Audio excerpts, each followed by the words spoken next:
j'essayais de finir plus tôt ma mise en place. Et du coup, il m'a dit, maintenant, va en pâtisserie. Et du jour au lendemain, elle est partie en retraite et j'ai repris le poste. Mais alors, ça va se loger là aussi. Ça veut dire que si vous étiez resté en cuisine, vous seriez peut-être chef cuisinière aujourd'hui ? Je voulais pas faire de la cuisine. J'ai fait de la cuisine parce que mon papa m'a dit, commence par des diplômes en cuisine, fais un CAP, un BEP. Et je lui ai toujours dit, je veux faire de la pâtisserie. Il m'a dit, oui, mais commence déjà par ça, et après on verra. Commence déjà par ça. Faut dire que la pâtisserie mène aussi à la cuisine, hein, parce que la pâtisserie, c'est une école de rigueur par rapport à la cuisine. C'est beaucoup moins poétique au départ, c'est beaucoup plus mathématique. Oui, c'est beaucoup de pesée, c'est beaucoup de rigueur, mais quand on est en CAP cuisine et CAP et BEP cuisine, on fait de la pâtisserie, on apprend les bases de la pâtisserie. Alors aujourd'hui, vous êtes donc la meilleure pâtissière du monde, de pâtissière de restaurant. Est-ce que ça veut dire qu'il y a une distinction entre un pâtissier boutique et un pâtissier restaurant ? Il y a encore une guéguerre entre les deux parties du métier ? Non, il n'y a pas de guerre. On n'est pas rivaux entre nous, mais on travaille. Nous, les pâtissiers restaurants, on travaille dans l'instant. Ça veut dire qu'on fait des montages qui sont très éphémères et qui sont destinés à être dégustés tout de suite. Ce qui n'est pas le cas forcément des pâtissiers de boutique. Mais alors, quand on démarre en restauration, c'est-à-dire qu'on a tout de suite l'apprentissage qui correspond justement à cette pâtisserie de restaurant. C'est-à-dire que vous n'avez pas appris à faire du gâteau ou de l'entremets comme en boutique quand vous avez commencé ? Mais on apprend à en faire un petit peu parce que bien sûr on a des pièces, des gâteaux anniversaires qu'on sert aux clients. Ah, ouais. Mais après on fait plus de l'assemblage. On travaille beaucoup en mise en place le matin. Mais vous n'avez pas été en école, en fait ? Non, j'ai pas de diplôme en pâtisserie. Vous n'avez pas de CAP de pâtissière ? J'en ai pas. Mais vous êtes la preuve qu'il n'y a pas besoin de ça pour arriver au sommet de votre art. Bon, après, il faut travailler un petit peu quand oui, même. J'imagine. Mais ça veut dire que vous êtes rentré directement en apprentissage. Oui, parce que après, c'était une question, il fallait de la volonté aussi, parce que c'était un métier qui était très dur.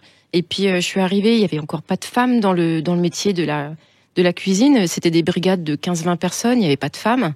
Et il a fallu faire sa place, en fait. Et vous l'avez faite en douceur, en souplesse, comme savent faire les femmes, mais en vous rendant indispensable, puisque aujourd'hui, je rappelle que vous êtes la pâtissière du Pré-Cattelan, un restaurant qui a 3 étoiles au guide Michelin, donc on va dire le sommet de la restauration en France, à côté d'un chef qu'on aime beaucoup, qui s'appelle Frédéric Canton, dont on va reparler dans une seconde après cette page, puisqu'on est au milieu des femmes et qu'on essaye de savoir comment c'est pour arriver au sommet quand on est une femme. C'est Place du Marché. Au Place du Marché, 10h-11h, Vincent Ferniaud. Ah oui, on les aime, nos super nanas. Et notamment dans le milieu de la restauration et les métiers de bouche, parce que c'est de haute lutte qu'elles ont gagné leur place, les femmes, dans ce milieu qui est un petit peu macho, il faut bien le reconnaître, et surtout dans la boucherie. On en parlera dans un tout petit instant avec Véronique Langlais. On était avec Christelle Bruat, la pâtissière du Pré-Cattelan à Paris.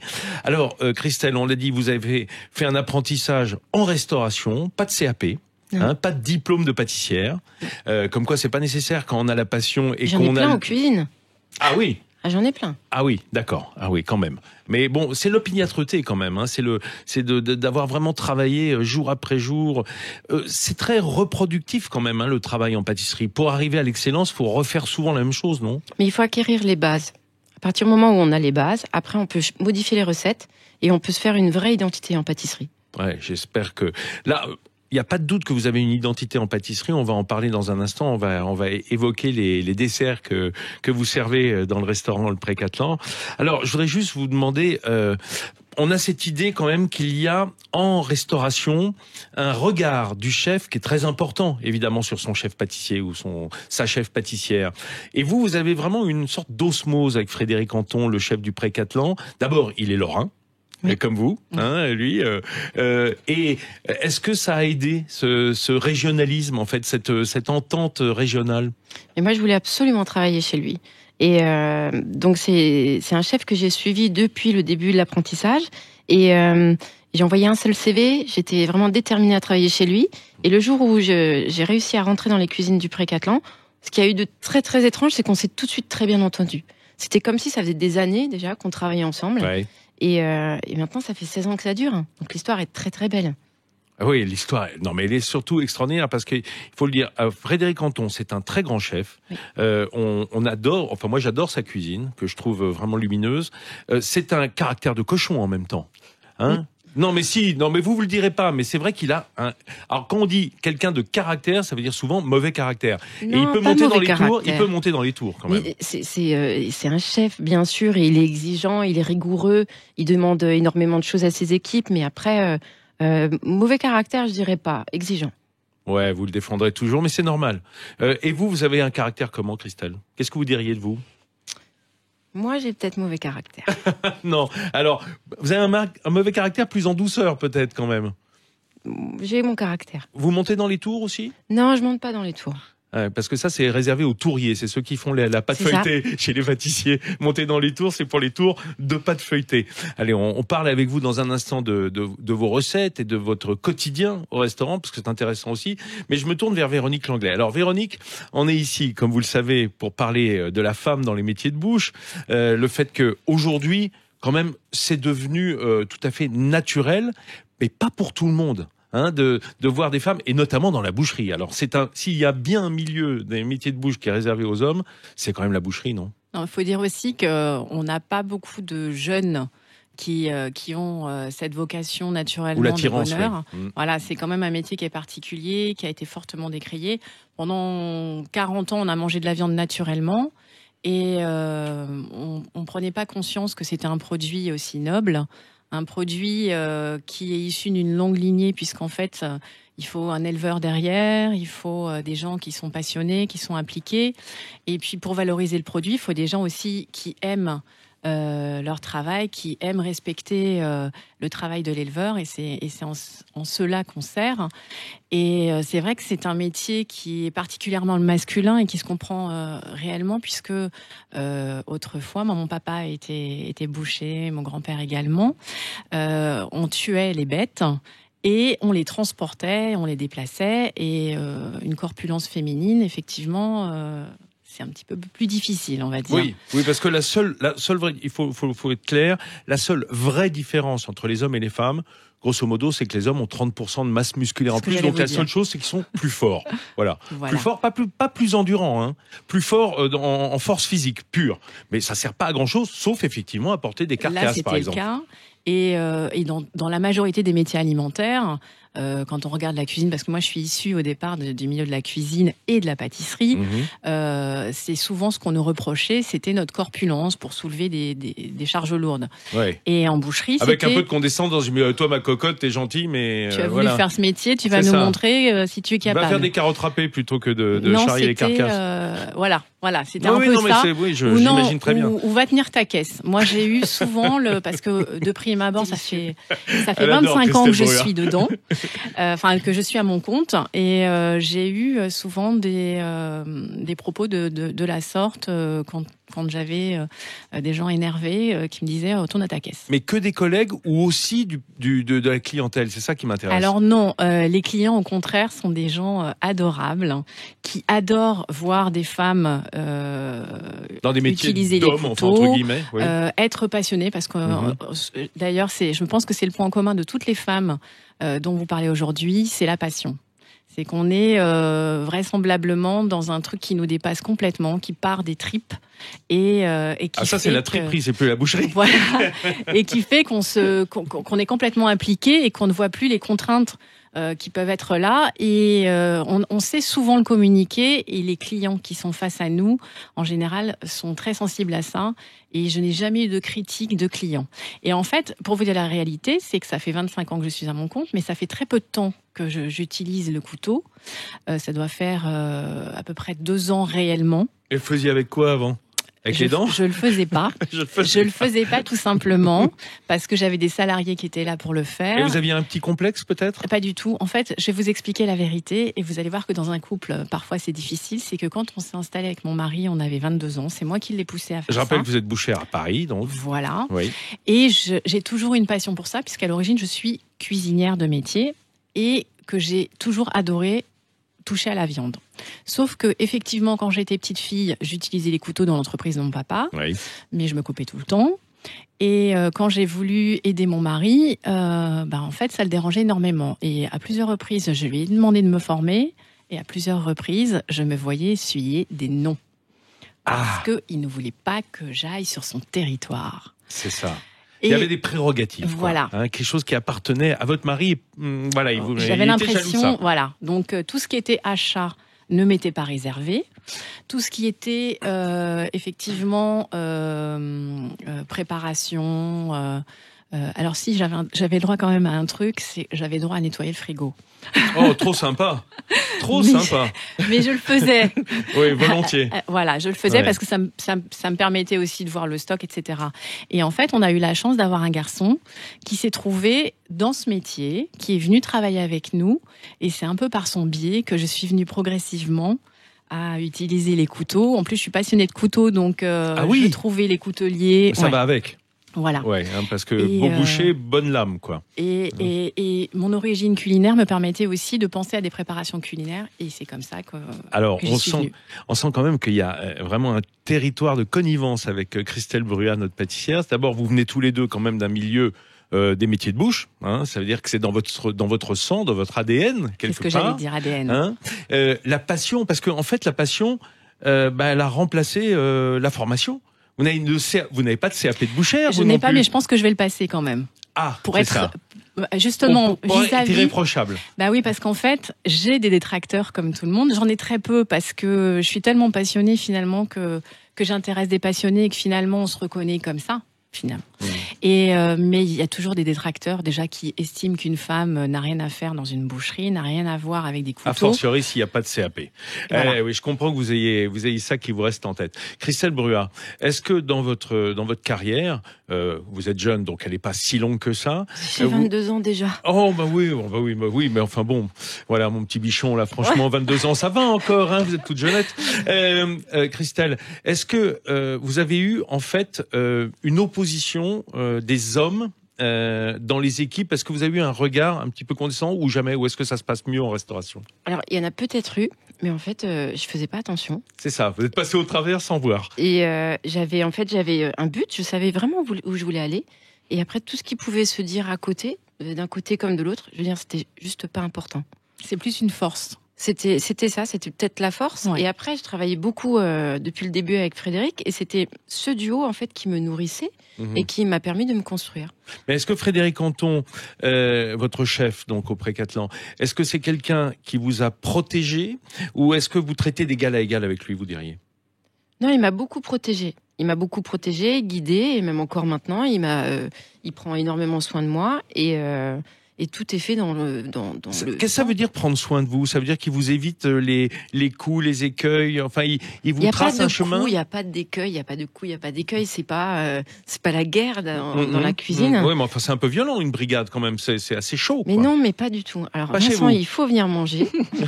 Ah, mais c'est pas en venant manger qu'on s'en rend compte. C'est très calme. Oui, c'est calme derrière. Ouais, c'est très calme en cuisine, c'est très calme. On n'a pas besoin d'avoir ce stress. D'ailleurs, tout est réglé, chacun a son travail à faire et tout est très très bien millimétré. Et c'est très calme, tout le monde travaille en silence et tout se passe très bien. Ouais, ça vient de vous, je suppose, hein, parce que vous êtes zen, en fait. Ah, vous bouillez intérieurement, mais ça sort pas trop. Non. Mais tout est calme. Tout est calme. Complémentarité. Et dans votre boucherie, Véronique, c'est calme? Super zen, parce qu'en fait, nous sommes complémentaires aussi. Et chacun a ses spécialités.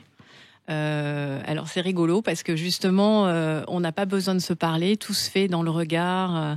On sait ce qu'on va donner, ce qu'on va faire, et c'est génial. Est-ce que c'est pas ça, au fond, le principal apport des femmes dans les métiers de bouche, c'est d'apporter un peu de zénitude, un peu de calme, et genre, on baisse le ton, parce que les hommes entre eux, ça chagne, hein, parfois. Hein.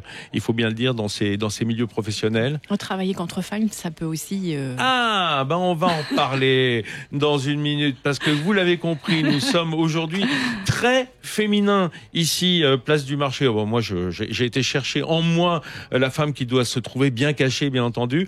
On parle aujourd'hui de 2019, l'année de la meuf. On parle de la présence des femmes, de l'excellence de la présence des femmes dans les métiers de bouche. On se retrouve dans une minute. 11h, Vincent Ferniaud. Ah oui, alors. Moi, je le confesse.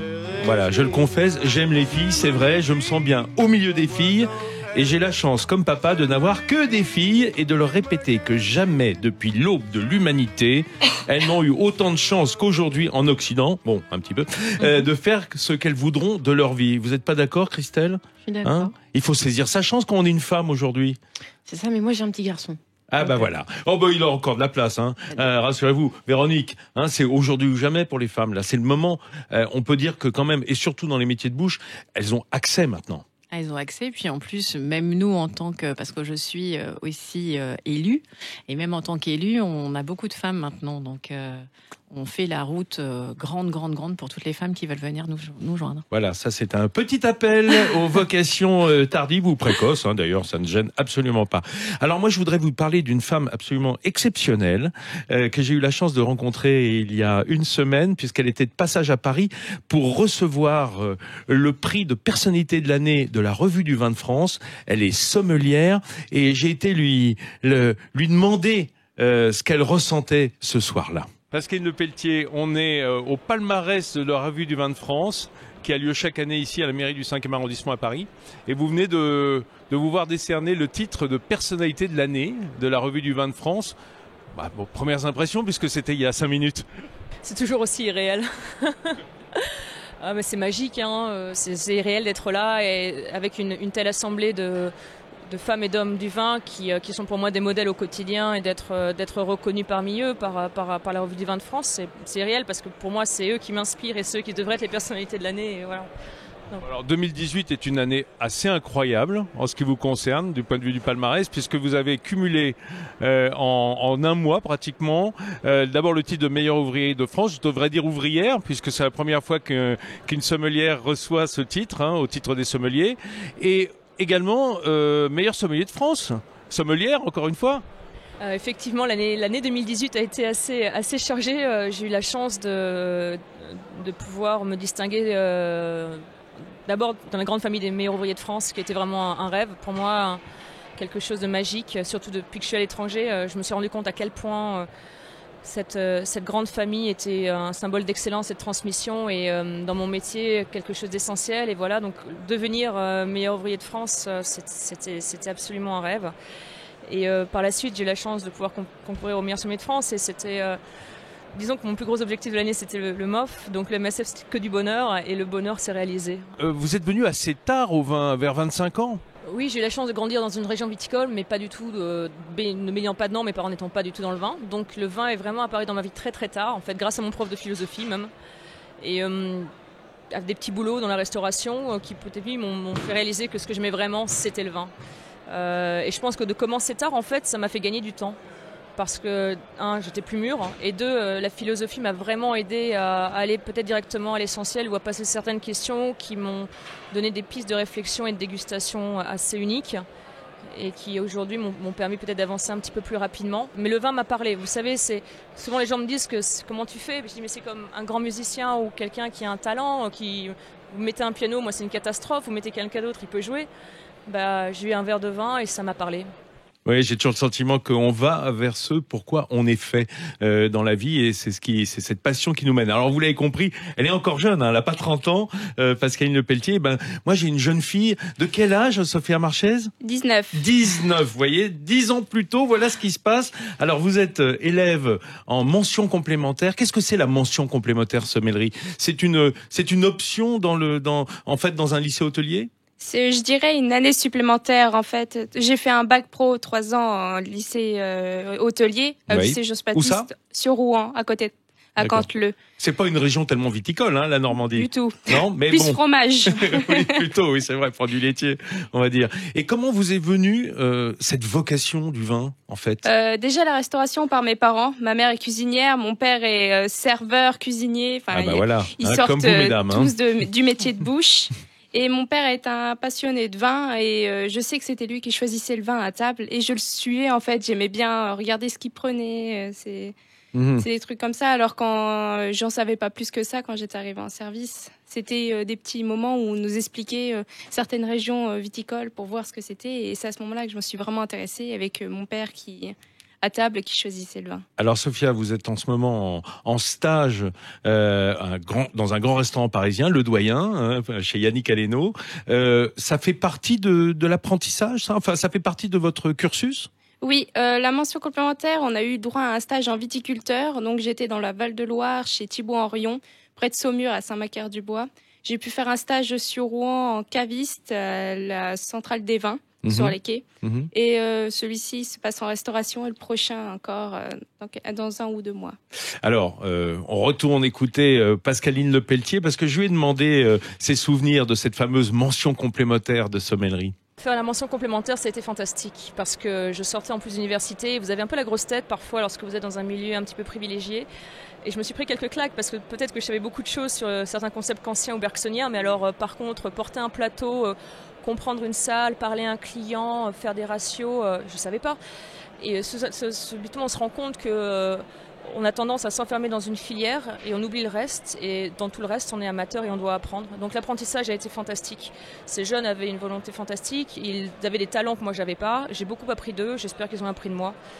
Et je crois vraiment que l'apprentissage est une filière extrêmement importante et pas assez soutenue aujourd'hui, qui permet vraiment à des gens de se découvrir et de s'engager dans des métiers aussi qui ne sont pas forcément reconnus, des métiers manuels voilà, qui ne sont pas cool, qui ne sont pas tendance, qui ne sont pas hype et pourtant qui sont nécessaires. Pas cool, pas tendance, pas hype, les métiers manuels. Et je vois Véronique Langlais qui hochait la tête. C'est vrai que la boucherie, est-ce que ça attire encore la jeunesse avec leur smartphone et leur tablette? Alors justement, c'est pas très sexy, malheureusement. Néanmoins, c'est en train de changer parce qu'on a des jeunes filles qui commencent à avoir le vent en poupe. Je pense notamment aux sœurs Bach qui exercent à Brive, qui sont des jeunes filles tout à fait jolies. La maison Bach, c'est une maison très emblématique. Ancestrale. On a aussi la famille Rigaud qui est dans le Nord, où les 4 jeunes filles, alors il y en a 3 pour l'instant parce que la 4e est toute petite, œuvrent dans l'entreprise familiale. J'ai également une amie qui est sur Lyon, Isabelle, qui a justement essayé de passer les MOF, qui exerce aussi avec passion son métier. On est nombreuses et ça commence à donner un côté un peu plus féminin et j'espère à encourager quelques vocations féminines parce que c'est un métier qui mérite aussi l'œil féminin, qui est très fin. Oui, surtout très Véronique, à une époque où les jeunes femmes sont plutôt veggie, voire véganes. C'est-à-dire que la viande dans le milieu féminin jeune, c'est quand même un marché de niche. Oui, mais enfin ça c'est autre chose. Moi j'appelle ça du bourrage de crâne. Oui, c'est ça. Oui. Quand on voit justement, par exemple moi je fais tous les ans un petit périple national. Je prends ma petite moto et je parcours notre territoire qui regorge de 1001 trésors d'élevage. Quand on voit ça, on rappelle que 95% des Français mangent de la viande quand même. Mais oui, de la chair c'est animale, passionnant. Ça reste un petit peu bobo de dire vegan, mais c'est voilà dans les territoires. Donc, à la limite, manger de la viande, c'est assez dans l'esprit gilet jaune. D'ailleurs, on peut parler des éleveuses, parce qu'en fait, on parle des produits alimentaires, enfin des carrières alimentaires et de la restauration, mais dans le monde des éleveurs, il y a aussi pas beaucoup de femmes, alors que finalement, dans tous les métiers, on a notre place. Je pouvais pas ne laisser qu'une bouchère parler pour tous les métiers de bouche ici. Et j'ai demandé à une jeune meilleure ouvrier de France, primeur, donc fruits et légumes, de nous passer un coup de fil. C'est Charlotte Entraigue. Bonjour Charlotte. Oui, bonjour Vincent. Vous êtes en Charente-Maritime, c'est ça? Oui, à Royan, exactement. À quel âge avez-vous Charlotte, si c'est pas indiscret? Alors j'ai 27 ans. 27 ans, donc toute jeune et c'est chouette. C'est chouette. Alors vous aussi, c'est une vocation un peu familiale, le primeur? Oui, complètement, parce que moi, mes grands-parents étaient primeurs, mes parents aussi, alors plus du côté grossiste. Mais là, depuis quelques années, ils ont décidé de reprendre un magasin primeur, donc je les ai suivis dans cette aventure et ils m'ont fait découvrir et adorer ce métier. Mais alors, qu'est-ce que c'est l'épreuve de meilleur ouvrier de France primeur? Qu'est-ce qu'on fait? Qu'est-ce qu'on vous demande dans l'épreuve? Alors moi, pour ma part, ça s'est déroulé sur 2 ans. Ça fait 2 ans que je travaille sur ce projet. Oui, parce que vous l'avez obtenu à l'automne 2018, ce titre. Voilà, exactement, automne 2018, avec des premières qualifications qui se sont faites en septembre 2017. Ah oui, d'accord. Donc, on avait 4 épreuves. Une épreuve de corbeille de fruits et légumes, donc sur des thèmes imposés avec des conditionnements imposés. Donc tous nos moindres faits et gestes était notée, notre marchandise aussi était notée aussi. Ouais. Après, on avait un entretien assez poussé sur les achats, car notre métier à la base, c'était d'être acheteur Bien et sûr. sélectionner les saveurs. Bien sûr. C'est vraiment la base du savoir-faire primeur. Donc c'est vrai, une grosse partie là-dessus. Après, on avait un QCM de 100 questions sur le métier dans sa globalité, en long, en large, en travers, quoi. Oui, donc les épreuves, on va dire la théorie et la pratique, c'est quoi la pratique? Et on avait aussi une épreuve, donc une simulation de vente. Donc ça, c'était les épreuves qualificatives. D'accord. Et la finale? Et la finale. Donc on avait 2 épreuves. Donc une épreuve d'abord face à des journalistes, en fait, oui. sur des sujets sensibles. Oui. Car aujourd'hui, en étant meilleur ouvrier de France, il faut savoir communiquer, bien sûr, quoi. Communiquer, bien sûr. Et savoir répondre aux questions sensibles. Oui. Voilà, donc première épreuve. Et un chef-d'œuvre, j'imagine, en tout cas. Un chef-d'œuvre, voilà. En fait, il fallait qu'on fasse un étalage de fruits et légumes avec une partie snacking. Ah oui, et, donc pour la première un peu transformé. Pour la première fois dans l'histoire du MOF Primeur, en fait, on découvrait le sujet 30 minutes avant l'épreuve. Ah, 30 minutes, ah oui. Ah bah ça ajoute évidemment au stress. Grosse pression. Est-ce que le fait d'être une femme vous a aidé? Qu'est-ce qui est proprement féminin dans votre travail, vous diriez-vous? Moi, je vais parler par rapport à mon magasin. C'est vrai qu'avoir une petite touche féminine, parler un peu plus cuisine, être à la poste. Par exemple, comme le thème de la finale, c'était faire aimer les fruits et légumes aux enfants. Oui. Donc, peut-être que nous, les femmes, ça nous parle peut-être un peu plus. Ah, ce côté un petit peu maternel quand même, de vouloir transmettre aux enfants. Oui, sûrement. Voilà. Et donc, moi, en fait, j'ai fait ressortir à travers cet étalage un rêve de petite fille, on va dire, parce que j'ai essayé de représenter une marchande, parce que moi, quand j'étais petite, je jouais à la marchande. Donc j'ai essayé de représenter ça à travers ma finale. Donc c'est votre rêve d'enfant qui se poursuit et on vous félicite de votre titre de meilleur ouvrier de France primeur. Merci Charlotte Entraigues. Je vous rappellerai dans l'émission parce que moi j'adore les MOF. Et j'adore aussi être entouré de cette excellence féminine ici avec Christelle Bruat, la pâtissière du Pré-Cattelan à Paris, Valérie Langlais qui est Véronique. Oh là. J'ai ripé. Véronique Langlais, notre bouchère parisienne, et Sophia Marchès, jeune élève sommelière. Croyez-moi, la femme est bien représentée ici, place du Marché. Je sais pas pourquoi je dis Valérie. Est-ce que souvent on me dit Valérie parce que c'est élevé? Oui, puis que c'est trois syllabes. Oui, Véronique, Valérie. Ouais. Elle est super cette petite. C'est pas loin. Oui. Elle est plus là? Elle a raccroché? Bon, nickel. C'est quoi cette épreuve qu'elle a eue là? C'est quelque chose, hein. Chaud, Ah oui, c'est quelque chose. Et il faut en vouloir. Hein. Ça se passe, c'est marrant parce que ça se passe en même temps en fait. Les primeurs, les fromagers, les bouchers, les poissonniers, on est parce que c'est tous les 4 ans. On est dans les mêmes années, dans les mêmes millésimes. Timing, ouais. Mais alors, ce qui est marrant, c'est que alors en fait, là où c'est le plus cool, c'est cuisinier. Hein. Parce que le pâtissier aussi, c'est dur. C'est sur 2 jours. C'est 25 heures les pâtissiers. 3 jours, quoi, pratiquement. Cuisiner, c'est dur quand même. Avec les preuves qu'ils ont mis là au début, là, la qualif. qualif. C'est pas dur, mais l'épreuve, c'est 5 heures, quoi, grosso modo. Ouais, mais la qualif, c'est 15 minutes avant. Oui, c'est vrai. 15 minutes, on te lit le sujet. Mais t'es bon ou t'es pas bon, quoi. Ah bah ça, c'est ça. Bon. Et après, par contre, moi, je suis assez sceptique. Parce que je me demande s'il n'y a pas du copinage. Ça reste entre nous, mais... Écoute, moi, franchement, j'ai assisté en cuisine. J'étais au Touquet. En cuisine, je sais pas. C'est vraiment Anonymous. Moi, on m'a dit, on n'enregistre pas. Ah non, moi non plus. On m'a dit, vous êtes chef pâtissière, vous avez rien à foutre là. Monsieur Beans m'a dit ça. Et Monsieur Beans m'a mis 0 dans toute la colonne. Éliminatoire. Moi, j'ai fait un concours de pâtisserie une fois, c'est pareil. Oui, mais ça, c'est... Magique. Il y a super longtemps. Je veux dire, au secours, quoi. Magique. Championnat de France des desserts. La seule fille, ils m'ont déglingué. Et c'était en 88. Oui, mais ils ne savaient pas ce que c'était une femme à l'époque. Moi, à l'époque, j'avais fait un truc bizarre. J'avais fait une crème anglaise, parce que c'était pâtisserie, infusée légèrement à la lavande. Et le président, je me souviens plus de son nom, du jury m'avait dit, mais mademoiselle, c'est quoi cette imagination de mettre des fleurs dans une crème anglaise? Bah oui, mais c'était en 88.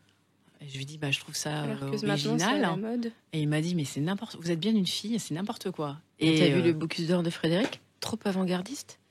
C'est fou quand même. On va pas refaire le truc. Pas grave. Non.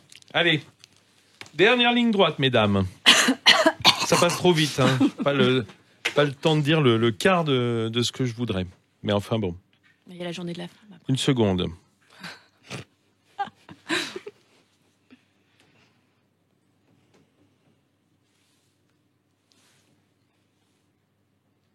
Allons-y.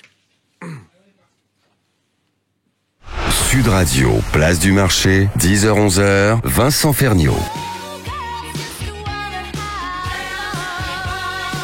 Il y a Christelle Brua, elle hoche la tête du genre c'est un peu cliché mes choix musicaux. C'est ça que vous pensez? Non, c'est ma jeunesse. Non mais c'est bien. Girls want to have fun. Hein, les femmes veulent s'amuser et notamment dans leur métier. Elles veulent s'amuser et surtout se passionner pour leur métier. On est entouré de Christelle Brua que je citais à l'instant, qui est la pâtissière du Pré-Cattelan à Paris, un grand restaurant qui a 3 étoiles au guide Michelin et ça c'est la note suprême bien entendu.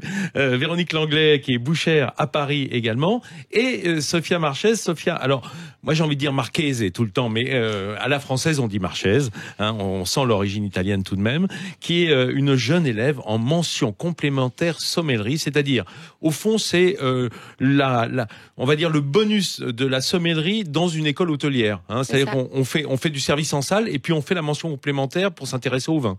Oui. Alors, Girls want to have fun. Alors j'ai envie de dire à Christelle Brua, est-ce que c'est important dans votre vie de tous les jours, dans votre métier, de vous amuser? Ah il vaut mieux. Ah ben non, mais c'est pas toujours le cas. Hein. Est-ce que ça fait partie du contrat de s'amuser dans ce que vous faites? Mais c'est des métiers de passion, donc déjà, si on n'est pas passionné, on peut pas le faire. Et après, trouver de la joie dans ce qu'on fait, ça c'est encore mieux. Oui, trouver de la joie, mais est-ce qu'on la trouve? Oui, on la trouve parce que en général, on s'entoure de gens qui ont envie, qui sont très motivés. On fait des choses qu'on aime. On rencontre des gens qui sont super sympas. Oui, il y a toujours quelque chose de bien dans la journée. Ouais. Alors, Christelle Brua, je rappelle que vous êtes donc meilleure pâtissière de restaurant du monde depuis l'année dernière. Hein, ça, c'est un titre. Qu'est-ce que ça vous a apporté? Alors déjà, c'est la reconnaissance de la profession. Ouais. Déjà, donc ça, c'est déjà énorme.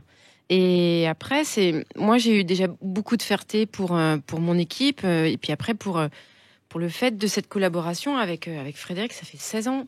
Et 16 ans qu'on travaille ensemble, donc ça peut paraître très court et très long. On n'a pas vu le temps passer, mais on est très très fiers. C'est de la fierté pour tout le monde. C'est de la fierté pour l'équipe, ça rejaillit sur toute l'équipe. Exactement, c'est pas seulement mon trophée, c'est le trophée de mon équipe, de tout le monde. Oui, Frédéric Canton, il est meilleur ouvrier de France, il y a 3 étoiles au guide Michelin qui est la note suprême, il y a votre titre, je veux dire, le Pré-Cattelan est auréolé de votre gloire. Mais on travaille beaucoup. Oui, donc c'est un juste retour en fait. C'est pas juste retour, on ne l'a pas attendu. Cette récompense, on l'a pas attendue, mais elle est là, on la prend et puis on la prend avec plaisir. Alors, si vous ne connaissez pas Christelle Brua, peut-être connaissez-vous la pomme soufflée croustillante, crème glacée caramel, cidre et sucre pétillant. Qu'est-ce que c'est du sucre pétillant? Parce que ça, c'est votre dessert signature. Oui, c'est le dessert signature. Et alors, le sucre pétillant, c'est ce qu'on avait quand on était jeune. Ah, le truc dans les petits sachets, là? Les petits sachets, ça s'appelait les Frizzy Pazzi, je crois. Oui. Et on avait des sucettes et on trempait dedans. Et après, ils ont sorti la version avec le chewing-gum. Où ça faisait un chewing-gum à la fin. Voilà. D'accord. Donc c'est ça. Et c'est ça que vous avez introduit dans votre dessert signature. C'est ça. Alors, cette pomme, en fait, elle a combien d'années, cette pomme verte, cette coque de sucre? 15 ans, exactement. Oui, c'est-à-dire que vous avez commencé une bonne dizaine d'années avant Cédric Grolet, dont on parle beaucoup pour son imitation des fruits. Hein? J'avais travaillé la pomme. Vous aviez travaillé la pomme. Non, mais je dis ça à dessein. Je dis parce que ça semble nouveau pour beaucoup d'entre les gens qui regardent les réseaux sociaux. Mais vous, ça fait déjà 15 ans qu'elle existe, cette fausse pomme, on va dire ce trompe-l'œil de pomme. Oui, un trompe-l'œil de pomme. J'avais travaillé beaucoup les fruits et j'avais travaillé. Alors là, en ce moment, on voit beaucoup les pochages avec la douille Sainteau. Si on regarde le livre de Frédéric Saint-Honoré, si on regarde le livre de Frédéric Canton, c'est le Anton, le gros noir. Vous parlez du livre, là? Oui, le livre, je parle du livre. Oui, d'accord, non, mais je ne passe pas de confusion. Je parle du livre qui est sorti aux éditions Glénat. On a ce fameux Saint-Honoré qui est déjà avec la poche à douille, où c'est déjà On a déjà utilisé la crème avec cette poche. Eh oui, ça n'est qu'un éternel recommencement. La poire Belle-Hélène, caramélisée, flan moelleux au chocolat amer, crème glacée à la vanille. Vous aimez bien en fait réinterpréter des desserts classiques ? C'est toujours, on prend un classique, on refait déjà le dessert tel qu'il était auparavant, et après on essaye toujours de le sublimer. Donc on le décompose et on réassemble et on fait quelque chose de mieux. Je suis sûr que comme moi, vous avez été marqué par la pub d'une marque de chocolat grand public où on voyait une poire sur laquelle on coulait à la télévision quand on était plus jeune cette sauce chocolat. Alors c'est pas le meilleur chocolat de la terre, mais en revanche cette pub était extraordinaire. Très gourmande. Ouais, elle donnait très envie et c'est un peu ça que vous réinterprétez dans votre poire Belle-Hélène, oui, cette sensation. C'est toujours des souvenirs, des choses que j'ai vues à la télé, des odeurs, des émotions. C'est toujours là-dessus qu'on travaille. Véronique Langlais. C'est la Madeleine de Proust. J'allais vous dire, la poire, c'est bon pour le boucher, ça aussi. C'est un beau morceau. Absolument, c'est très tendre, très goûteux. C'est une viande courte. Oui, c'est vrai, la poire. On a le merlan également chez le poissonnier. Oui, c'est vrai que le boucher, il chope partout. Oui, on a beaucoup de termes qui sont issus d'autres métiers de bouche. Ouais. Alors, de la même façon, évidemment, il n'y a pas de plat signature chez un boucher, mais quel est votre... Non, on a des morceaux. Quelle est votre marque, oui, vous Alors moi, c'est la hampe. La hampe. Alors c'est rigolo parce que je vais me faire. Ce sont des fibres longues. Voilà. Alors c'est pas mon morceau préféré à moi parce que c'est une viande d'ailleurs qui est plus un abat. Mais c'est tout en longueur. C'est un morceau qui est tout en longueur que j'adore éplucher. Très goûteux.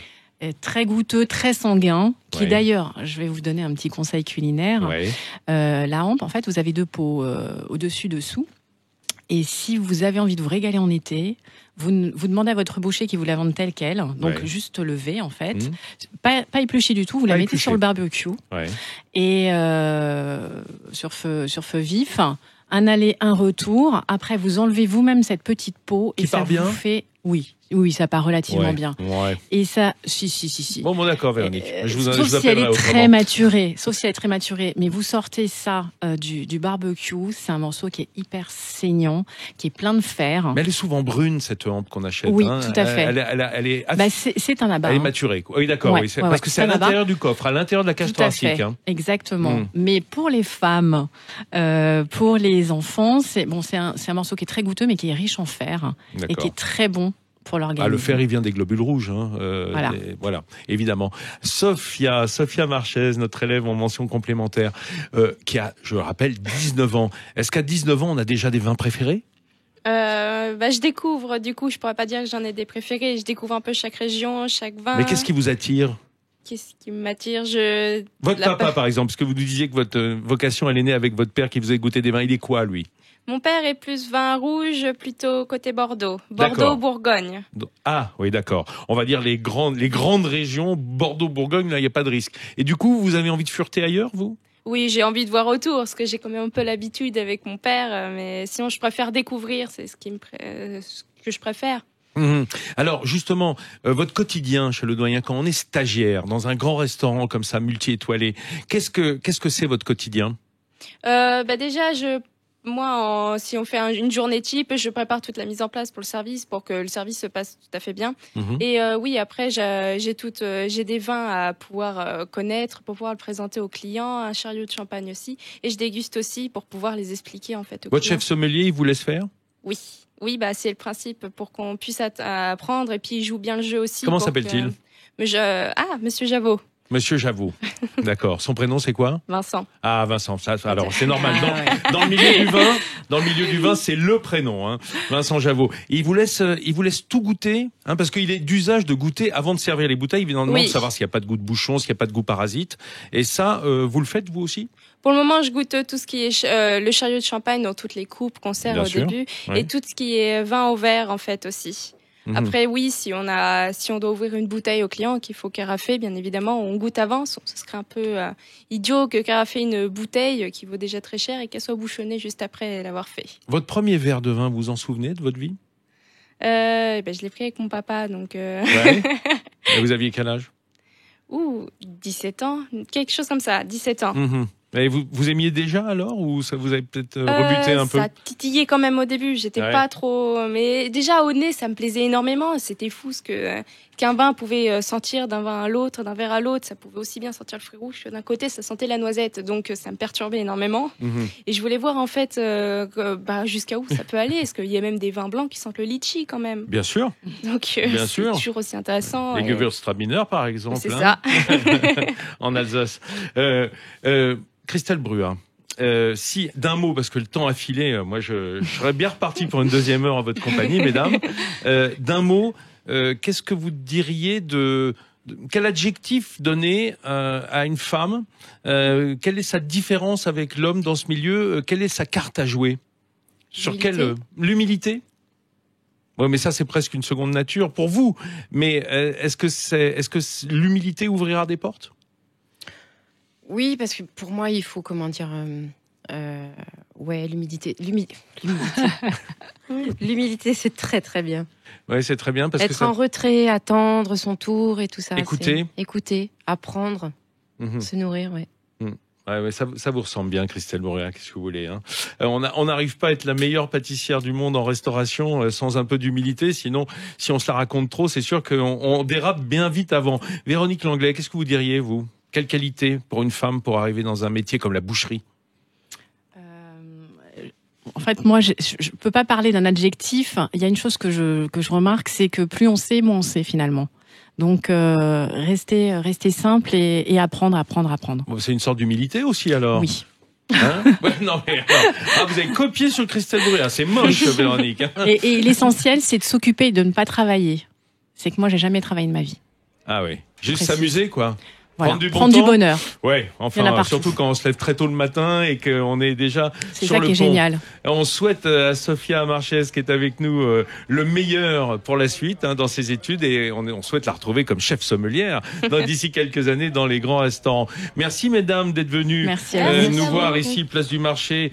Alors, on retrouve Place du Marché dimanche prochain dans une ambiance, alors j'en suis désolé, un peu plus masculine, même carrément masculine, mais entourée également de talents, puisque nous serons au milieu du CIRA à Lyon, le plus grand salon d'hôtellerie et de restauration, avec de très grands pâtissiers, d'immenses chefs, puisque se tiendront les finales de la Coupe du Monde de pâtisserie et du Bocuse d'Or. Ce sont les plus grandes compétitions de leur profession, genre, j'ai envie de dire, de Jeux Olympiques de la pâtisserie et de la cuisine, qui voient s'affronter une trentaine de nations tous les 2 ans à Lyon, et que j'ai la chance d'animer depuis plus de 20 ans, donc ça c'est du bol. Donc j'y suis bien entendu, et je vous le ferai vivre. Rendez-vous Place du Marché à Lyon dimanche prochain, et d'ici là, très bonne semaine sur Sud Radio.